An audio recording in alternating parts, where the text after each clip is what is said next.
Então vamos lá. Título da mensagem, então, a dor e a graça.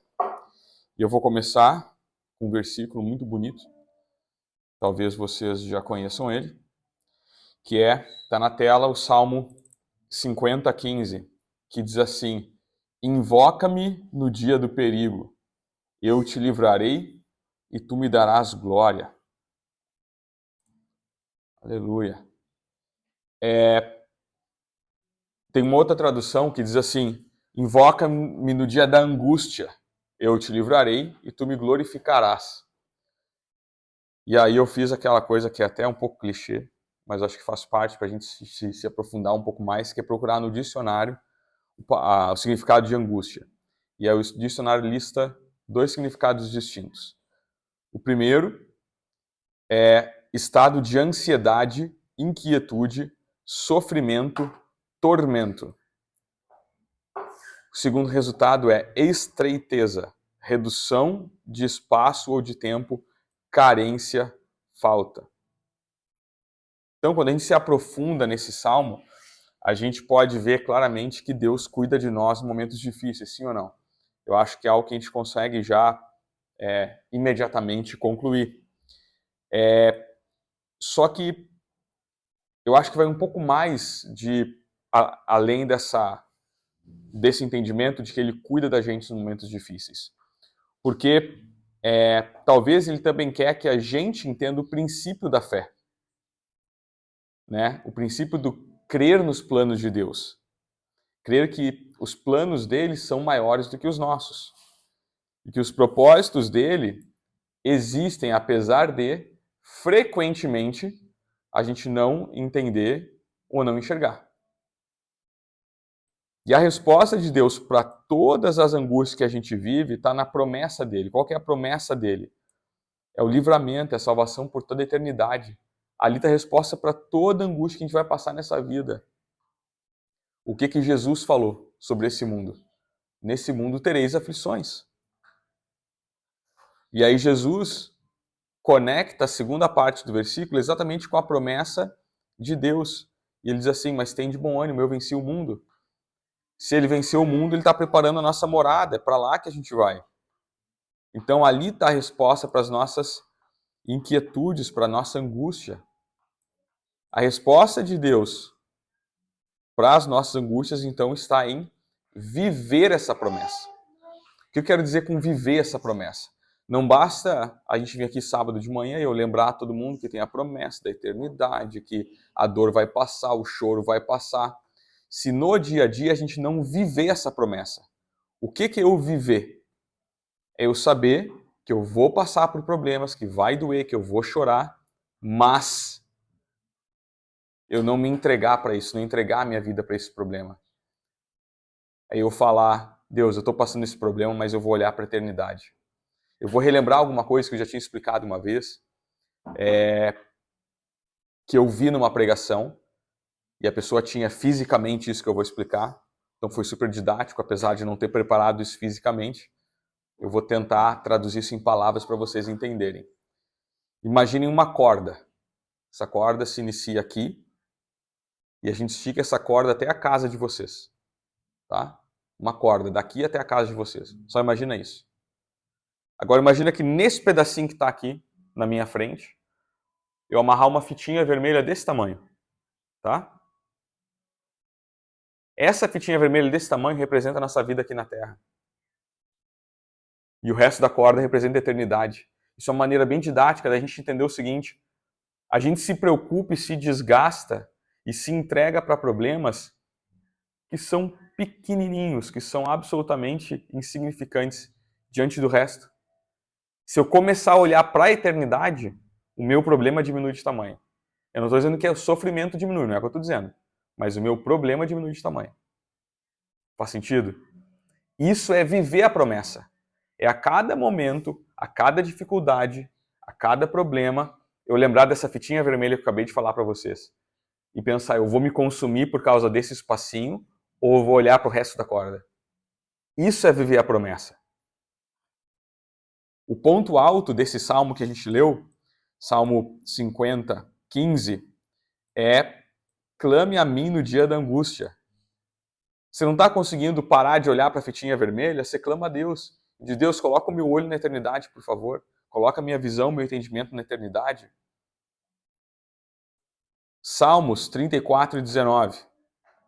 Vou botar na tela para vocês. Diz assim: o justo enfrenta muitas adversidades, mas de todas elas o Senhor o liberta.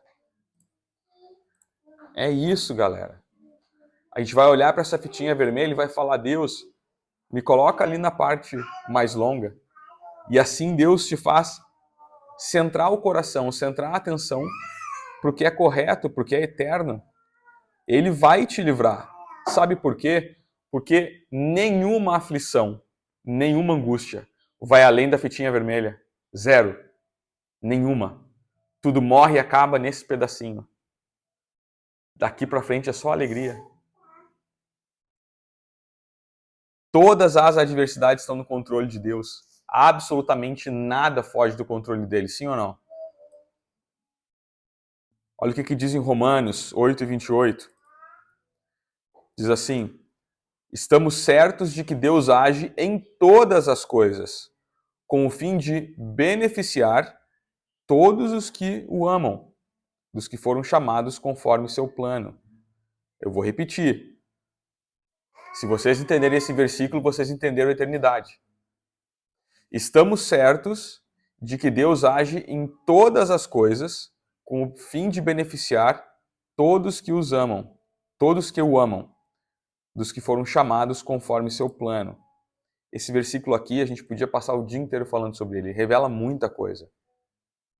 O apóstolo Paulo está dizendo que tudo vai cooperar para o nosso bem, desde que a gente entenda que as coisas estão acontecendo, só estão acontecendo para nos transformar em pessoas melhores. E que há propósito nisso.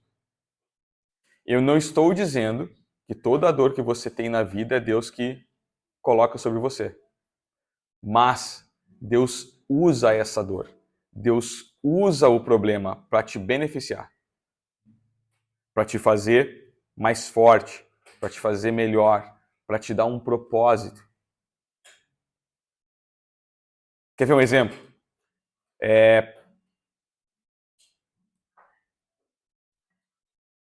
Se eu pesasse 150 quilos, eu poderia falar para você sobre, orientar qualquer um sobre cuidados com a saúde e exercício físico?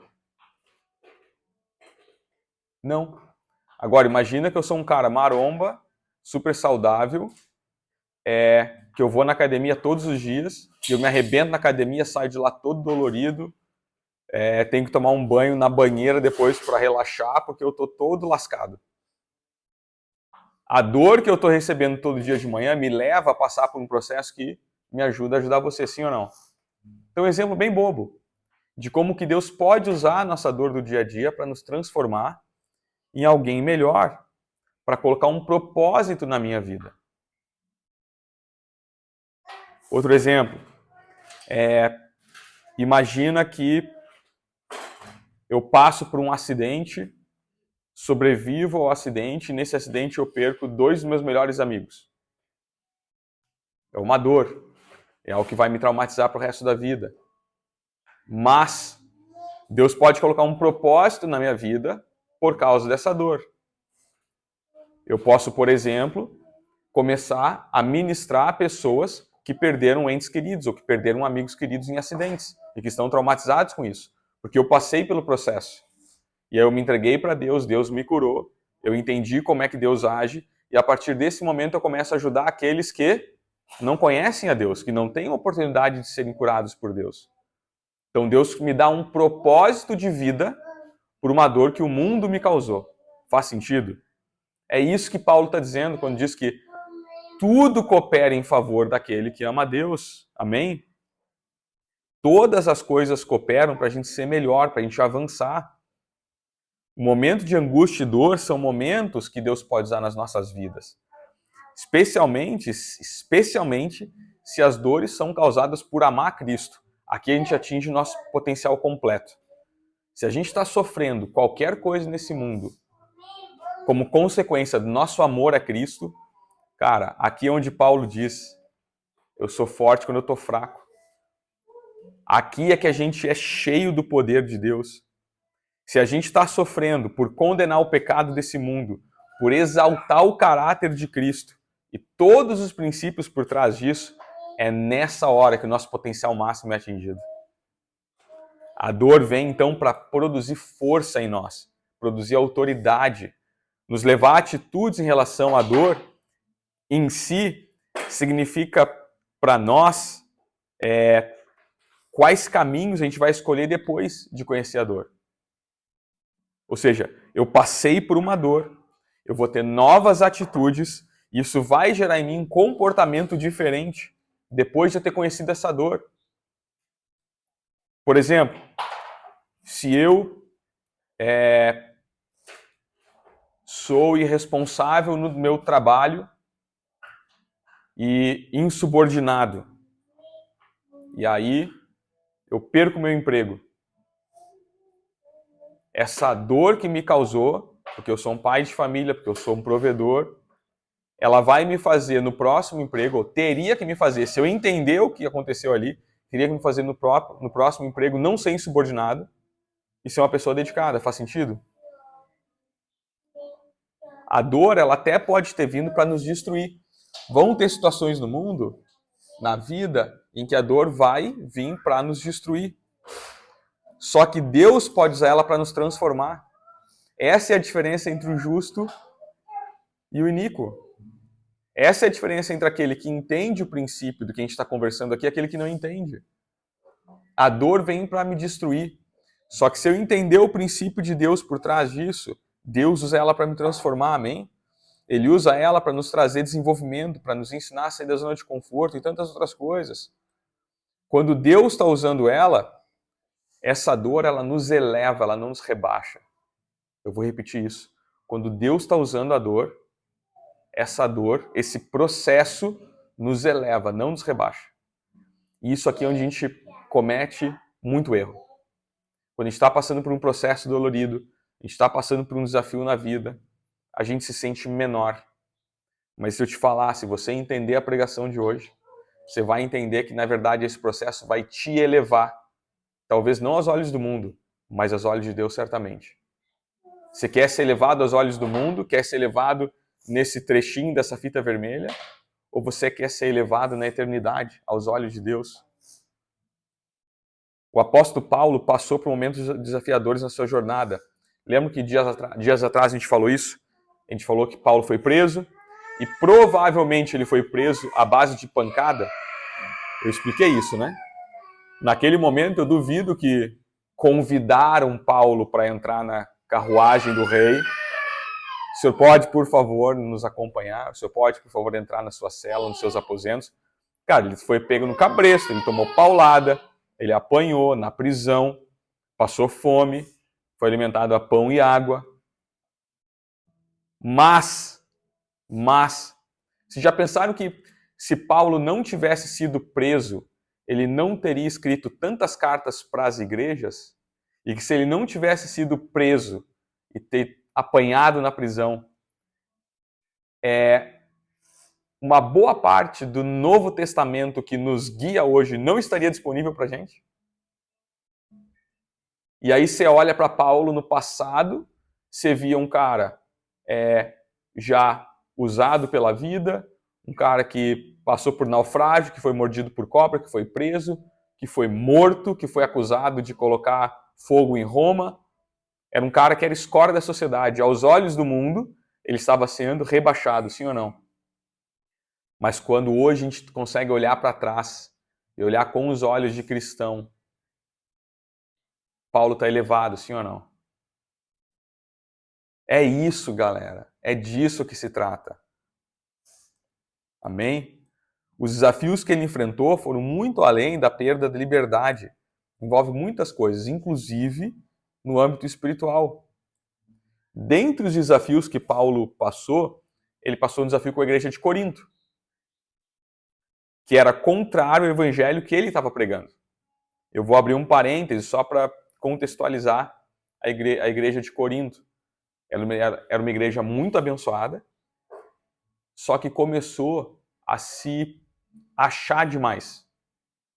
Começou a se achar muito espiritualizado, muito intelectual, começou a criar grupos lá que divergiam da visão teológica e começou a quebrar a igreja, começou a não olhar mais para arrependimento, olhar com soberba para o seu próprio conhecimento. E Paulo era o apóstolo que cuidava daquela igreja.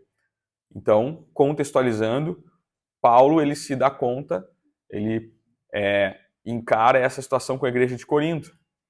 Ela estava mal orientada a respeito dos dons espirituais, causando confusão e desordem nos cultos. Ela tinha, como eu disse, questões teológicas problemáticas. Elas tinham um grupo dentro da igreja de Corinto que, inclusive, questionava a ressurreição de Cristo.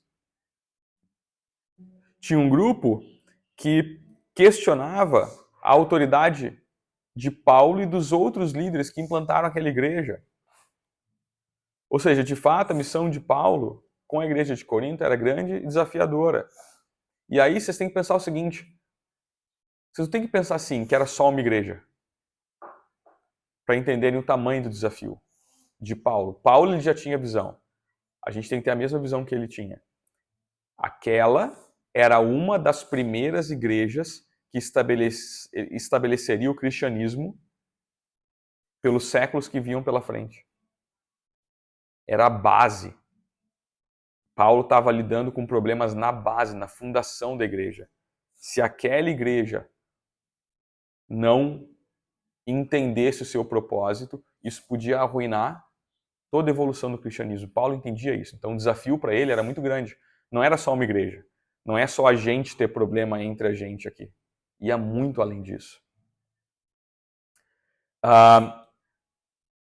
E hoje a gente está vivendo dias que parece que o controle está distante das nossas mãos, assim como Paulo. Paulo ele recebia notícias das igrejas, ele estava preso em determinado momento, então ele se via muito distante. Ele parecia que nada estava ao controle dele, assim como pode acontecer na nossa vida também. Parecia que a gente está distante da solução, que nada está no controle das nossas mãos. Que muitos planos que a gente fez ou tinha estão fora daquilo que a gente está conseguindo realizar. Era exatamente isso que Paulo estava vivendo em Corinto. E aí eu vou ler para vocês a primeira parte de 2 Coríntios, capítulo 12, para que a gente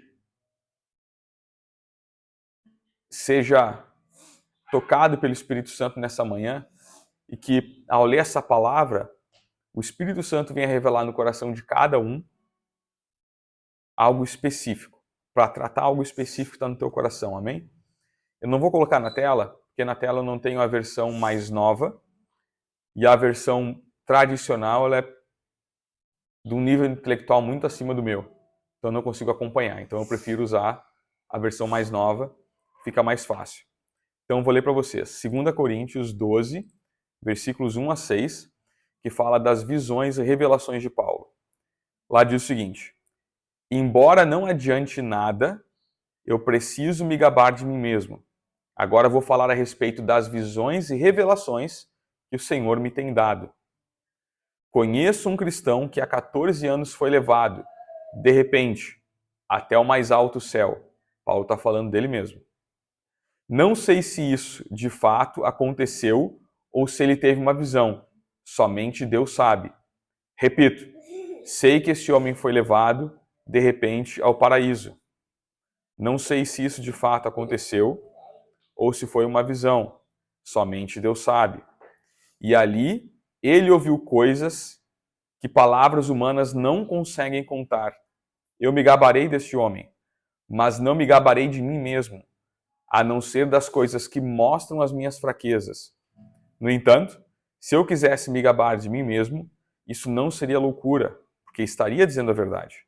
Mas eu não me gabarei, pois quero que a opinião que as pessoas têm de mim se baseie naquilo que me viram fazer e me ouviram dizer. Então, contextualizando, Paulo aqui ele estava colocando o dedo na ferida da soberba da igreja. A igreja de Corinto se achava superior a todas as outras. Eles se achavam pessoas extremamente superiores. Então Paulo está colocando o dedo na ferida, falando, eu podia me gabar, porque Deus me deu uma visão. Ou ele me deu uma visão e me levou para o paraíso. Eu podia me gabar, mas eu não vou. Então ele está colocando o dedo na ferida. E Paulo, ele precisava, então, de uma revelação sobrenatural para ter de volta aquela igreja com ele. Nessa passagem, ele não fala de si próprio em primeira pessoa. Ele preservou a humildade diante do privilégio de vivenciar essa experiência, amém? De ter tido ou essa visão, ou ter sido levado para o paraíso. Uma experiência que se tornou um memorial único e exclusivo para si. Só ele passou por aquilo. A visão de Paulo foi disruptiva para a teologia da época, onde eles acreditavam, a igreja de Corinto acreditava, não só a igreja de Corinto, na verdade todo o povo judeu naquela época acreditavam que haviam 7 céus. Por quê?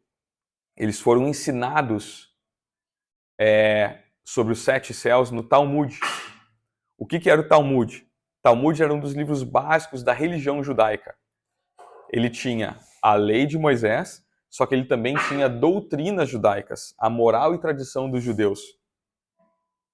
Isso surgiu dentro do povo judeu como uma necessidade de complementar a Torá. Então a Torá, a palavra de Deus. Talmud, um livro que fizeram para complementar com doutrinas e tradições judaicas, ok? Dentro do Talmud, então, os judeus tinham sido ensinados, inclusive coríntios, que existiam 7 céus. E aí Paulo recebe uma revelação de Deus e fala de 3 céus. Amém? E aí Paulo infringe dor naquelas pessoas. Por quê? Elas foram ensinadas alguma coisa, elas têm crença naquela questão dos 7 céus. Porque é um livro que foi feito para complementar o livro de Deus, então aquilo mora no coração deles. E Paulo vem e confronta, infringe dor. Uma dor que seria como se eu hoje quisesse convencer vocês de que o Messias nunca veio. Imagina que eu sou judeu e eu tento convencer vocês de que o Messias nunca veio e eu prego para vocês que Jesus nunca pisou nessa terra. É essa dor que confronta tudo que a gente sempre acreditou desde criança. Tá? Então é isso que Paulo estava fazendo. Porque na visão que Deus deu para ele havia apenas 3 céus. Ou seja, ele estava levando uma novidade dos céus para a igreja, que já não estava entendendo nada, que já estava se sentindo perdida. Aquela igreja que se achava madura e que sabia de tudo, escuta uma palavra que faz ela questionar a si mesmo, questionar tudo que sabe, levando a dor, também dor espiritual. Ele podia ter colocado isso de uma forma que fosse elevar os seguidores. Mas lembra que a igreja já era orgulhosa? Se ele colocasse isso de uma forma para amenizar, para consolar, para elevar a igreja, ela ficaria com mais orgulho no coração ainda. Ela se achava super especial, super espiritual, porque ela tinha experimentado as maravilhas de Cristo. Só que ela acabou caindo, como eu expliquei, na soberba e divisões internas. Isso, galera, a gente tende a fazer também. A gente tende a se exaltar por causa dos favores recebidos por Deus. A gente às vezes gosta de exibir os milagres que Deus fez na nossa vida para parecer mais espirituais que outros. E era isso que Paulo não queria reforçar. Ele queria dizer assim, vocês são os principais, beleza, esquece isso. Esquece isso, vocês estão indo para o lado da soberba, já não mais para o lado da gratidão. A gente precisa tomar cuidado com o orgulho, a vaidade, a soberba, que podem brotar em nossos corações. E talvez Deus vai ter que usar uma dor para nos trazer para o centro de novo. Lembra do rebaixar e elevar? A gente acha que a soberba está nos elevando, mas ela está nos rebaixando. E aí Deus vem com o caminho contrário. Ele infringe dor na gente, para dizer, está tudo errado, esquece isso. Ele infringe dor para que a gente seja elevado aos olhos dele. Aos olhos do mundo a gente pode dizer, poxa, eu não sabia de nada, estou me sentindo tão rebaixado. Mas aos olhos de Deus, essa humildade nos eleva. E é interessante que Paulo está falando de uma visão que ele teve 14 anos antes. Ou seja, ele teve que esperar 14 anos para usar no momento adequado. Para causar dor na igreja no momento adequado. Seguindo na história, versículos 6 a 8. No entanto, se eu quisesse... 12, 2 Coríntios 12, e agora eu vou ler dos 6 a 8. Aí diz assim: no entanto, se eu quisesse me gabar de mim mesmo, isso não seria uma loucura, porque estaria dizendo a verdade. Mas eu não me gabarei, pois quero que a opinião que as pessoas têm de mim se baseie naquilo que me viram fazer e me ouviram dizer. Mas, para que não ficasse orgulhoso demais por causa das coisas maravilhosas que vi, eu recebi uma doença dolorosa, que é como espinho no meu corpo. Ela veio como mensageiro de Satanás para me dar bofetadas e impedir que eu ficasse orgulhoso. 3 vezes orei ao Senhor, pedindo que Ele me tirasse esse sofrimento. Olha que interessante isso. Para que Paulo não se gabe, porque ele foi ou levado aos céus, ou tenha tido uma visão dos céus, Deus inflige uma dor a ele. E ele descreve essa dor como se tivesse um espinho no corpo. E é interessante que Paulo ele é muito colérico, né? Ele é muito colérico. Aí o que ele fala? Ela, a dor, veio como mensageiro de Satanás para me dar bofetadas e impedir que eu ficasse orgulhoso. A gente vê que Paulo ele tem essa abordagem assim interessante em vários trechos das cartas dele. Mas no final, vocês veem que ele pede 3 vezes para que o espinho na carne lhe fosse tirado. E a resposta de Deus é não. No versículo 9, mas ele me respondeu: a minha graça é tudo o que você precisa, pois o meu poder é mais forte quando você está fraco. Portanto, eu me sinto muito feliz em me gabar das minhas fraquezas, para que assim a proteção do poder de Cristo esteja comigo. Olha que interessante. Deus faz uma maravilha na vida de Paulo. E aí Paulo podia se gabar. Paulo podia dizer: eu sou muito espiritual, eu fui levado aos céus. Aí Deus fala: Paulão, baixa a bola. Baixa a bola. Aí vai lá e coloca uma doença que ele sente como se tivesse espinho no corpo.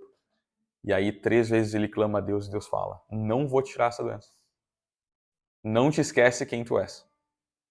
Não vou te tirar.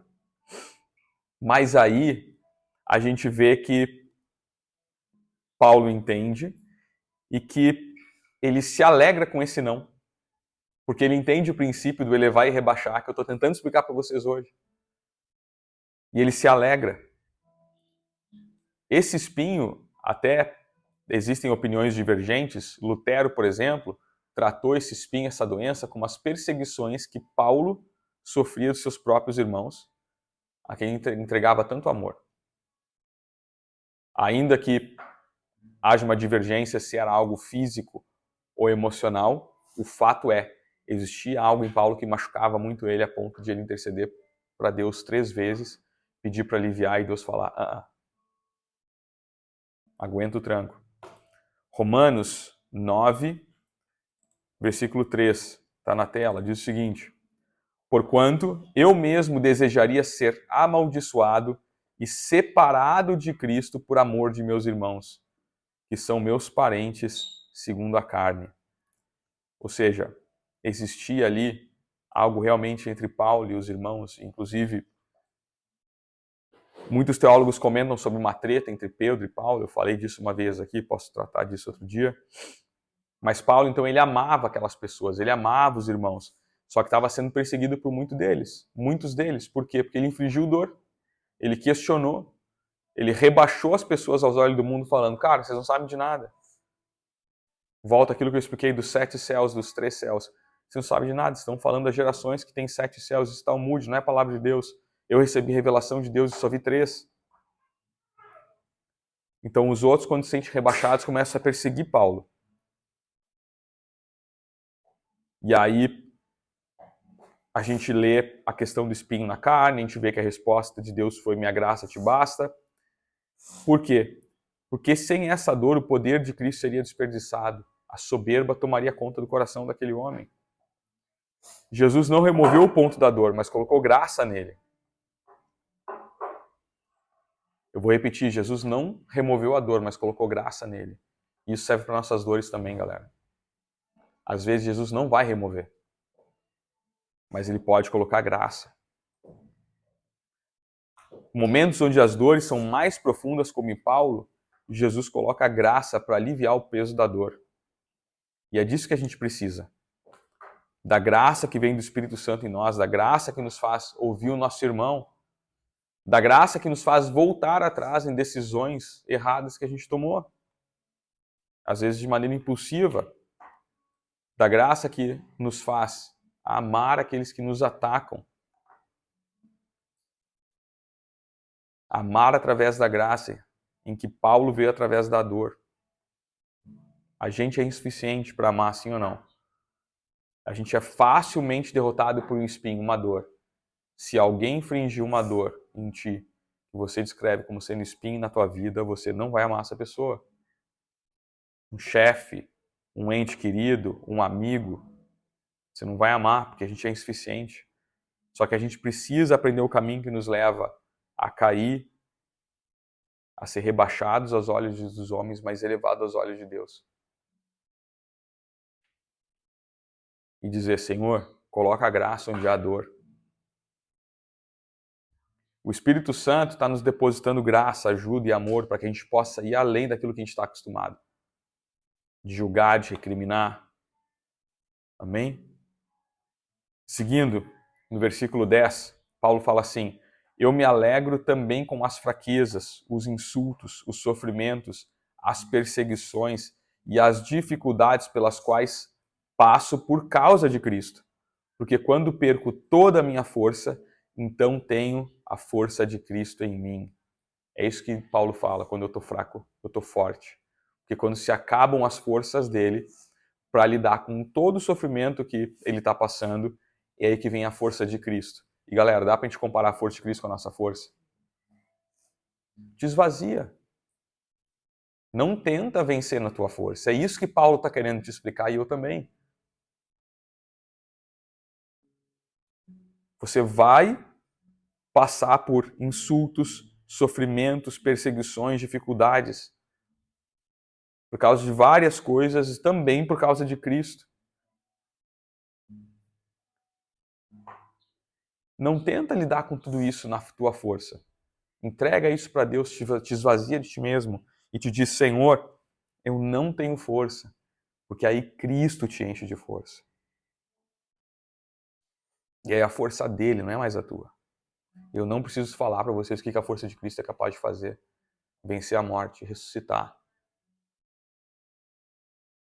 O Evangelho é uma escolha e Paulo escolheu sofrer por amor. E a gente?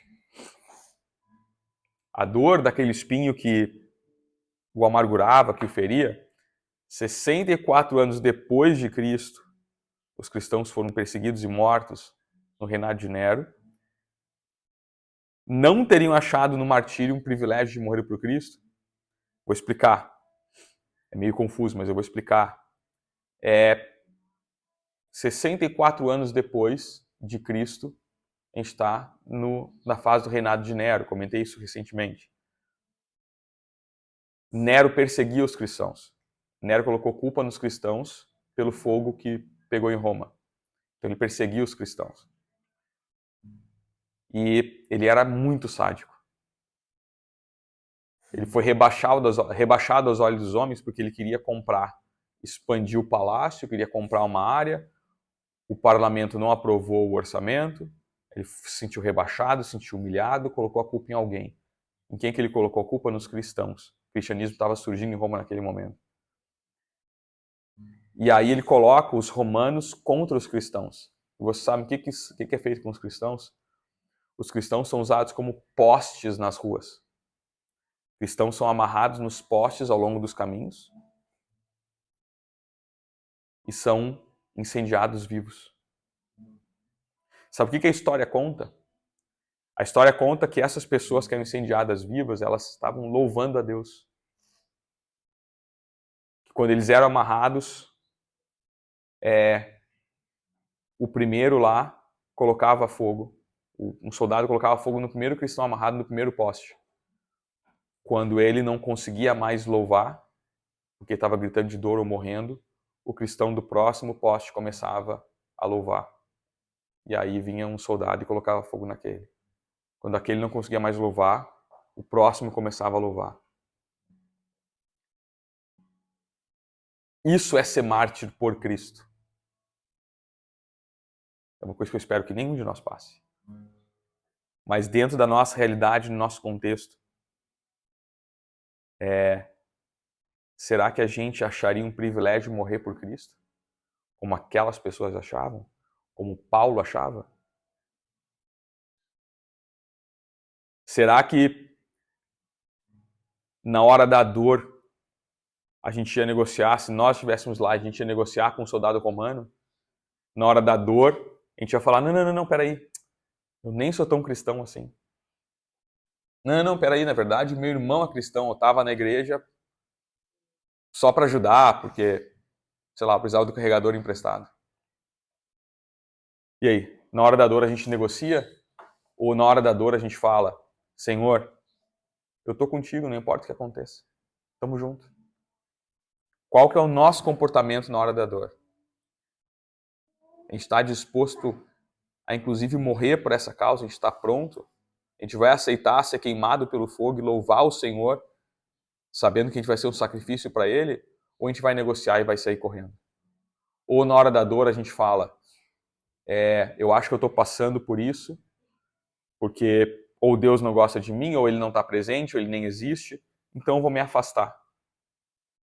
Esse é o nosso contexto. O que a gente vai fazer?